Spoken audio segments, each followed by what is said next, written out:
UGC bill 2026 के खिलाफ पूर्णिया में सवर्ण समाज ने प्रधानमंत्री नरेंद्र मोदी एवं गृह मंत्री अमित शाह के खिलाफ जमकर प्रदर्शन किया और उनके खिलाफ नारेबाजी करते हुए पूर्णिया के आर्यन चौक के समीप दोनों नेताओं का सामूहिक रूप से पुतला दहन भी किया। प्रदर्शनकारियों ने कहा कि प्रधानमंत्री नरेंद्र मोदी और गृह मंत्री अमित शाह की सरकार सवर्ण विरोधी सरकार है, जबकि उन लोगों ने बीजेपी को वोट देकर इन लोगों की सरकार बनाने में अहम भूमिका निभाई है। इसके बावजूद राजनीतिक लाभ लेने के लिए उन लोगों के भविष्य को बर्बाद करने का षड्यंत्र रचा गया है, इसलिए वे लोग आंदोलन पर उतरे हैं। उन्होंने कहा कि इस बिल से सवर्ण समाज के बच्चे झूठे मामलों में फंस जाएंगे और उनका भविष्य बर्बाद हो जाएगा, इसलिए सरकार को तत्काल इस बिल को वापस लेने की जरूरत है, अन्यथा वे लोग आंदोलन को उग्र करेंगे। प्रदर्शनकारियों ने कहा कि वे लोग आरक्षण के विरोधी नहीं हैं, लेकिन किसी के साथ भी पक्षपात नहीं होना चाहिए। अगर उन लोगों की मांगे नहीं मानी जाती है तो वे लोग पूरे देश में बीजेपी की सरकार को उखाड़ कर फेंक देंगे। वहीं कुछ लोगों ने कहा कि मॉनिटरिंग कमेटी में कोई भी सवर्ण समाज के लोगों को नहीं रखा गया है। अगर रखा जाता तो जांच निष्पक्ष होने की उम्मीद थी, किंतु ऐसा नहीं किया गया, जो सरकार की गलत मंशे को दर्शाता है। इसीलिए वे लोग अब आंदोलन को उग्र ही करेंगे। बंद करो, मोदी सरकार सर्व करो, वापस लो, वापस लो।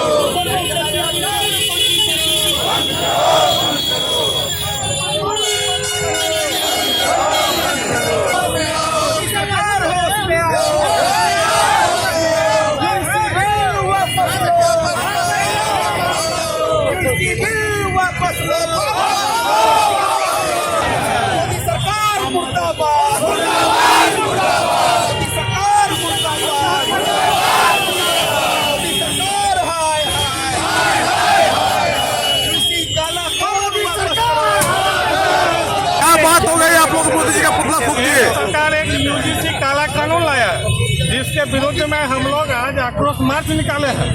यदि इस आक्रोश मार्च के बाद यदि बिल वापस नहीं होता है तो उसके बाद हम लोग पूरे भारत चक्का जाम करेंगे और पूरे पूर्णिया बंद करेंगे और इसको वापस लेना होगा। ये कौन सी कानून है और क्या दिक्कत हो गई? ये कानून बना है सिर्फ सवर्णों के लिए, सवर्ण को प्रताड़ित करने के लिए बना है, जिससे सवर्ण का बच्चा नहीं कहीं पढ़ने में ठीक रहेगा, नहीं कुछ रहेगा, सब दिन ये बंधा रहेगा केस में।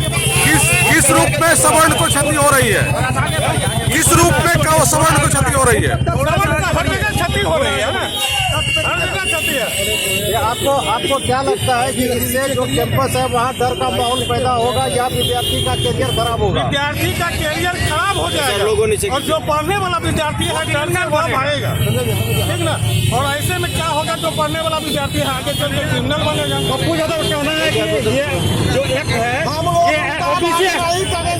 ओबीसी एससी के लिए जो है संरक्षित करने के लिए डर नहीं होना चाहिए। क्या करना है उससे कोई मतलब नहीं है, सिर्फ सवर्ण के लिए क्यों पप्पू यादव ओबीसी है उनको क्यों लिया गया उसमें? पप्पू यादव क्या बोले? नहीं, पप्पू यादव का ओबीसी को अलग किया। सबसे बड़ी बात है, एक कॉन्स्टिट्यूशन लोगों नीचे किया ना, सब संविधान हमें एक अधिकार देता है, राइट टू नेचुरल जस्टिस। हमारा नेचुरल जस्टिस होता है कि अगर हमारे ऊपर कोई भी दोष सिद्ध आप कर रहे हैं तो जो कमेटी कर रही है वहाँ पे हमें अपनी बात को रखने का हक होना चाहिए। और जब हम अपनी बातों को रख रहे हैं, अगर हमारे सवर्ण समुदाय से कोई वहाँ पे नहीं बैठेंगे कमेटी में, तो हमारी चीज़ों को रिप्रेजेंट करने वाले कौन होंगे उसमें?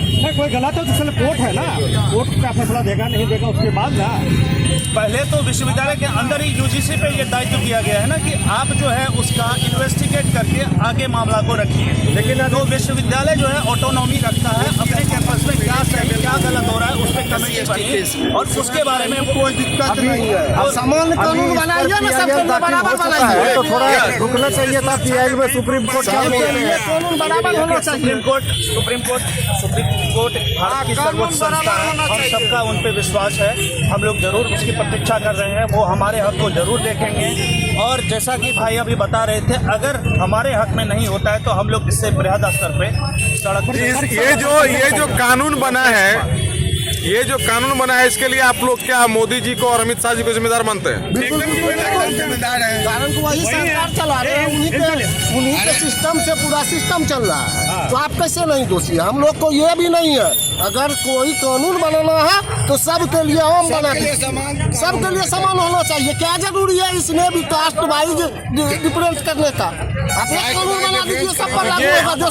आखिर सरकार की कुछ मजबूरी रही होगी तभी तो बनाया। सब वोट बैंक की राजनीति थी। अभी इन्होंने हमसे पूछा कि यहाँ पर कि पप्पू यादव का कहना, पप्पू यादव को पूर्णिया से मतलब ही नहीं है, उसको वोट से मतलब है, अपने संसद बनना है। पप्पू यादव का बच्चा झेलेगा ये चीज, पप्पू यादव का बच्चा। लेकिन आप लोग तो हमेशा से मोदी जी को वोट देते रहे हैं। मोदी जी को वोट दिए, इस बार भी दिए, इसीलिए यह हाल है। यही बिहार चुनाव से पहले लागू करते और कार्ड पता चल जाता बिहार में ही, तो अब फिर पता चलेगा क्या उनको? बिल्कुल बिल्कुल। अगर वापस नहीं लिया, हम लोग ना दलित से न किसी का कोई लेना देना है। कानून बनाइए, सबके लिए समान बनाइए। आप बोलिए। संवैधानिक अधिकार में अगर किसी सरकार को आप चुनते हैं तो सामाजिकता समरसता के लिए वोट दिया जाता है, ना कि आप किसी व्यक्ति विशेष या व्यक्तिगत जाति समुदाय पर आप टारगेट करके अपनी मनमानी करें और ऐसा कानून लाएं जो हमारे नौनिहालों को आने वाले भविष्य में परेशानी हो। एक तरफ आप शैक्षणिक संस्थान में तो पहली बात है कि बराबरी की बात होनी चाहिए, समानता का अधिकार होना चाहिए। एक तरफ आप लोग समानता के अधिकार से हटाकर आप हमारे सवर्ण के बच्चों पर जिस तरह का यूसी बिल लाए हैं, यूनियन काउंसिल का 1956 में संशोधन किया आपने, तो आपने ये गौर करना था सरकार को कि समानता के अधिकार होनी चाहिए। हमारे सवर्ण के बच्चे की कैटेगरी में अगर कटौती होती है तो इसके लिए तो आपने स्वतः पहले ही आरक्षण लाया हुआ है। आप मनमानी की मानी की बात, तो आप मनमानी की बात करते हैं। तो जिस समय SC/ST एक्ट कानून का संशोधन सरकार ने किया, अभी मीडिया के माध्यम से हमारे मीडिया भाई बंधु ने हमारे सहभागियों को पूछा, तो मैं ये सवाल करना चाहता हूँ आप चैनल मीडिया के माध्यम से, आप पत्रकार भाइयों को एक बात कहना चाहता हूँ कि अगर SC/ST कानून के संशोधन में कोर्ट की अवमानना की गई तो इस सरकार पर सुप्रीम कोर्ट ने क्यों नहीं केस दायर किया? ये मेरा पहला सवाल। मेरा दूसरा सवाल है कि शैक्षणिक संस्था हो या अन्य सुविधाएं जो बच्चों को मिलती है उसमें समानता अधिकार क्यों नहीं करते हैं? और तीसरा सबसे ज्वलंत चीज है आरक्षण सबों को मिले। मैं भी चाहता हूं मुझे मिले, OBC समाज के भाइयों को मिले, SC/ST को मिले, लेकिन वो आर्थिक आधार और जातिगत आधार पे होनी चाहिए। तो आपने तो ऐसा कुछ किया नहीं, आप तो सवर्णों को दबाने का काम किया। और जिस तरह का आपने बिल लाया है, कल के डेट में सवर्ण के बच्चे अगर यूनिवर्सिटी में अपनी कदम बढ़ाते हैं, बात रखते हैं, तो उन पर आप उनके ऊपर FIR भी दर्ज हो सकता है। बताइए, लॉजिक 1 नंबर 8 में पॉइंट में दर्शाया हुआ है। नहीं करती है तो फिर आप लोग का क्या रुख होगा? अगर नहीं करती है तो मैं आपके मीडिया के चैनल के माध्यम से कहना चाहता हूं, आज हमारे आंदोलन का आगाज है, अंजाम क्या होगा ये आगे आप लोग भी देखेंगे और सरकार भी देखेगी। आज हम लोग आंदोलन किया है, आगे आमरण अनशन करेंगे, भूख हड़ताल पे बैठेंगे, प्रदेश स्तर तक करेंगे और देशव्यापी आंदोलन होगा। आने वाले समय में को घुटने टेकने पे मजबूर आने वाला करेंगे। समय में क्या चुनाव पे भी असर पड़ सकता है? बिल्कुल असर पड़ेगा।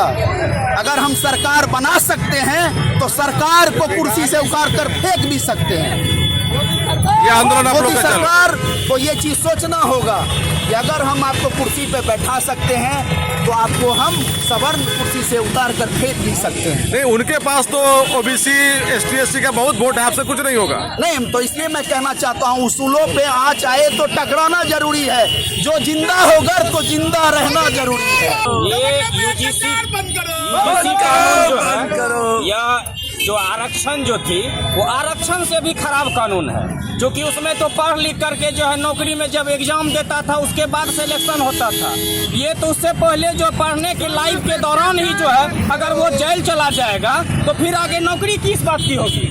इसलिए यह कानून जो है, हम आरक्षण का विरोध नहीं करते या अगर किसी को आरक्षण का हम विरोध नहीं कर, लेकिन यह कानून जो है या कल जो हमारे बच्चे स्कूल कॉलेजेस में पढ़ेंगे तो पढ़ने के लायक कहाँ रहेंगे? वो तो क्रिमिनल बन जाएंगे। यानी कि कोई अगर इसका दुरुपयोग करता है तो सवर्णों का जो बच्चा है उसका भविष्य खराब हो जाएगा। बिल्कुल। और हमारी जो मांग है कि ठीक है आप OBC समाज को भी रखें, आप ST/ST समाज को भी आप गठन किए तो हमारे सामान्य वर्ग से भी उस कमेटी में रखा जाए, हमारी यही मांग है। Shri Balaji agency NS31 Gulabbagh Purnia. यहाँ जगुआर कंपनी का लेटेस्ट सभी तरह का सैनिटरी वेयर्स उपलब्ध है, जैसे commode, bathtub, water heater, steam solution, shower enclosure एवं कंप्लीट बाथरूम सॉल्यूशन।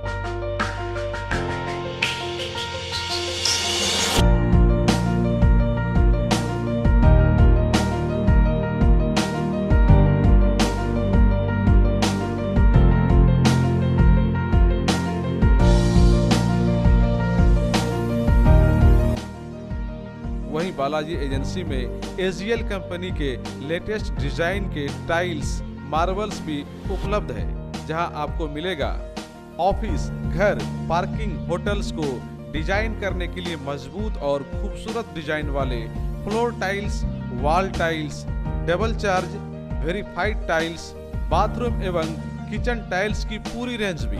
साथ ही यहाँ फाइनोलेक्स कंपनी का पाइप भी उपलब्ध है।